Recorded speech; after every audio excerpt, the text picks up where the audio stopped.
అందరికీ నమస్కారం. ఓం శ్రీ మాత్రే నమః. అమ్మవారికి పసుపు కొమ్ముల మాల ఆచారం కాదు, ఆత్మార్పణం. పసుపు కొమ్ముల మాల వెనుక దాగిన దైవ రహస్యం.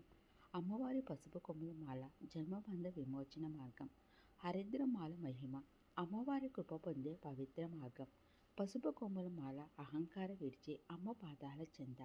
అమ్మవారి పసుపు మాల సౌభాగ్యానికి, శాంతికి, శరణాగతికి సంకేతం.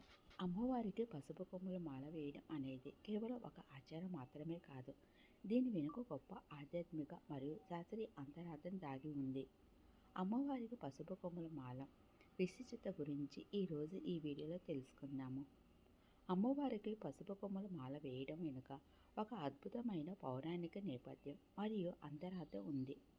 దేవి భాగవతం మరియు ఇతర శాస్త్ర గ్రంథాల ప్రకారం దీని వెనుక గొప్ప ఆధ్యాత్మిక మరియు శాస్త్రీయ అంతరార్థం దాగి ఉంది. అమ్మవారికి పసుపు కొమ్ముల మాల విశిష్టత, అంతరార్థం. ఎందుకు వేస్తాము? పసుపు అనేది సౌభాగ్యానికి, మంగళానికి చిహ్నం. అమ్మవారు స్వయంగా పసుపు వర్ణంలో ప్రకాశిస్తూ ఉంటారు. పసుపు కొమ్ములు భూమి నుండి ఉద్భవించిన స్వచ్ఛమైన ప్రకృతి ప్రసాదాలు.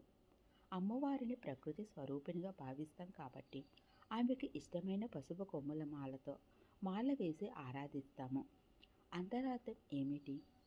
జన్మరాహిత్యం. పసుపు కొమ్మును భూమిలో పాతి పెడితే మళ్ళీ మొలకెత్తుతుంది.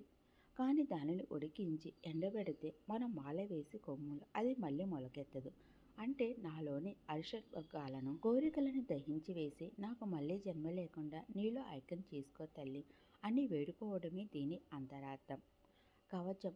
పసుపు ఒక అద్భుతమైన క్రిమి సంహారిణి. పసుపు మాల వేయడం వల్ల మన చుట్టూ ఉన్న ప్రతికూల శక్తులు తొలగిపోతాయని నమ్మకం.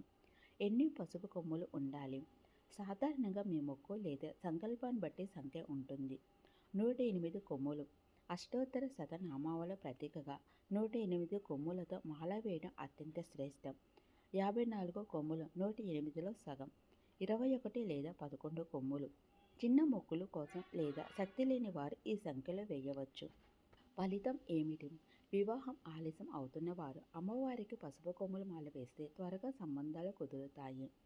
సౌభాగ్యం. ముత్తైదువులు తమ 5వ తనం కోసం, భర్త ఆరోగ్యం కోసం ఈ మాల వేస్తారు. దృష్టి దోష నివారణ.